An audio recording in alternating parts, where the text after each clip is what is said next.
The man is not allowed to fly a plane in his own country.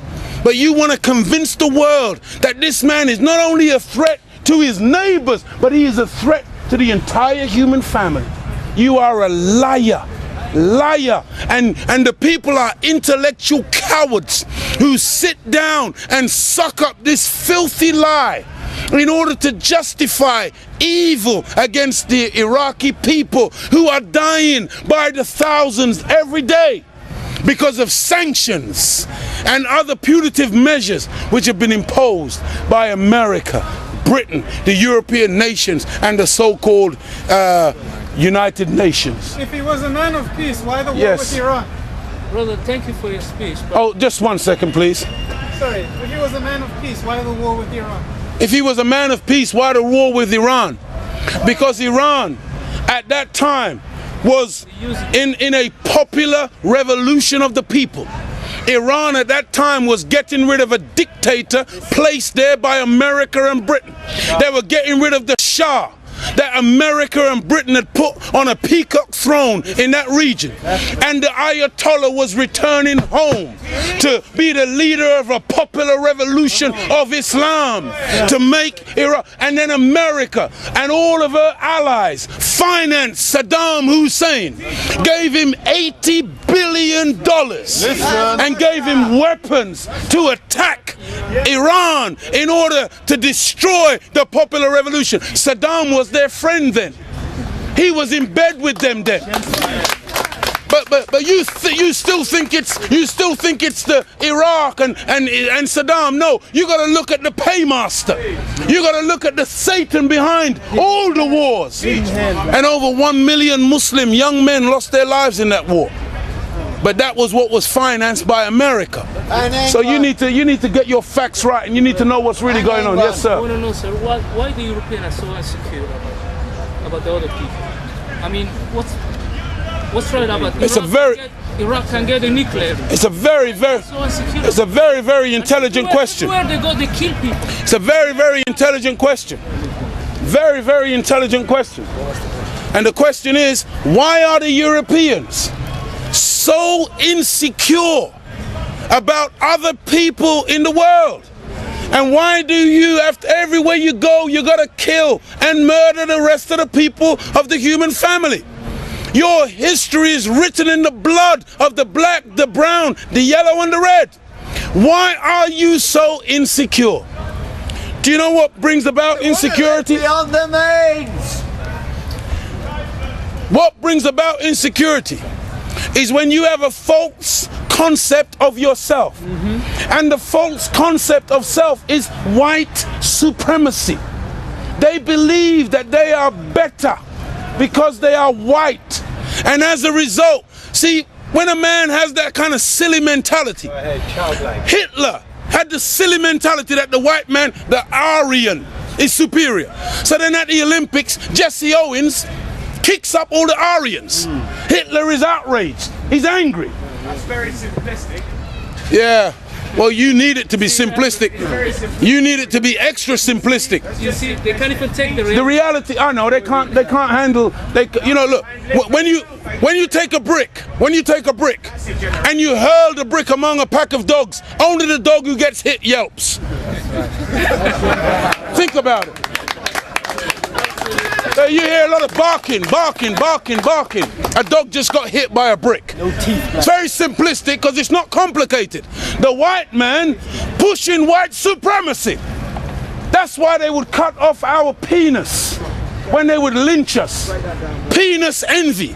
They're afraid of the black man because of our potency, because of our manliness. Because when you look at the black man, he's a real man. He's strong. So then they would have us as mandingos, fighting one another. That's why even today, they want to be the heavyweight champion of the world. They can't find a white man to do it. So they tried to turn a black man, Frank Bruno, into a white man. They called him the Great White Hope. They're desperate. They deny us. I'm talking about the insecurity. We're not allowed to play golf. Why are we not allowed to play golf? Because we are inferior. We can't play the game. But let one black man into golf. Then all of a sudden there's a tiger in the woods. And he doesn't just play golf, he becomes the master. We're not allowed to play tennis. Let black people into tennis. We go straight to Wimbledon and win it in 1935. A black woman. Now, Venus and Serena, they run out of opponents. They have to play each other. The white people cannot compete on an even playing field. They let us into athletics. You can't run like us. You let us into any field of endeavor, we dominate it. So they they push supremacy because there is an inert inferiority. Go ahead, brother. And so when somebody is inferior, they have to give the impression of being superior. Hence all the weapons, hence all the artillery, hence all the media and the propaganda and the program of brainwashing the entire world into believing in their way of life as opposed to any other way of life. And they become very afraid of anything that goes contrary. And so every time a black man stands up for black people, Martin Luther King, shot down. Malcolm X, shot down. Patrice Lumumba, shot down. Steve Biko, shot down. Everyone. Nelson Mandela, they locked him up for 27 years. They did a documentary the other day. In the documentary, you got the white man in South Africa. He's now admitting that for the 27 years they had Nelson Mandela locked up, they said they were slow poisoning him to destroy his mental faculties. When they deemed that he was no longer a potent force, they let him out. Now they let him out and they get children to play music and they say, Nelson dance. And they show the world the great statesman, Nelson Mandela. Nelson Mandela, whose wife, Winnie Mandela, a warrior queen, kept his name alive and kept the struggle going for 27 years. Nelson comes out, they slander her name. Nelson leaves her.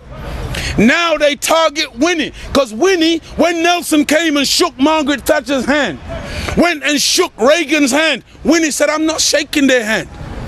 They are the enemy. Right. So Winnie wouldn't bow, Nelson would bow. So they said, okay, now we embrace Nelson. Give him to the world as the great statesman. Look, he's wonderful. Look, he smiles with everybody. He dances. Because that's how you like to see the black man. Dancing. See, Farrakhan don't dance. Come on. That's right. The Nation of Islam don't dance. Make it plain. We're soldiers. That's right. You don't like to see a black soldier because you think that your armies are so great. You ain't seen an army till you see the black man's army. That's right. You ain't seen discipline. See, you're afraid of the Nazis. You talk about the Nazis and their jackboots. You ain't seen marching yet. When you see the black man when he mobilizes, and you have never taken us on a no battlefield, never. You have only ever defeated black people via stealth, via divide and rule, via feigning friendship and coming in and then destroying us from within. That's over. That's why you don't see none of you in this circle. It's now very clear. It's now very black and white. We no longer are asking for acceptance. We no longer are asking you, love us. Can't you see we're human beings too? No, now we say, get thee behind me, Satan. Now we say, we stand with God. George Bush says, you're either with me or you're with the terrorist. We say to George Bush, we're not with you and we're not with the terrorists. We stand with God. That's right. See, there's a third choice. Come on. But George Bush thinking himself to be so omnipotent. Come on. He's giving the world an alternative. You're either with me, sheer arrogance.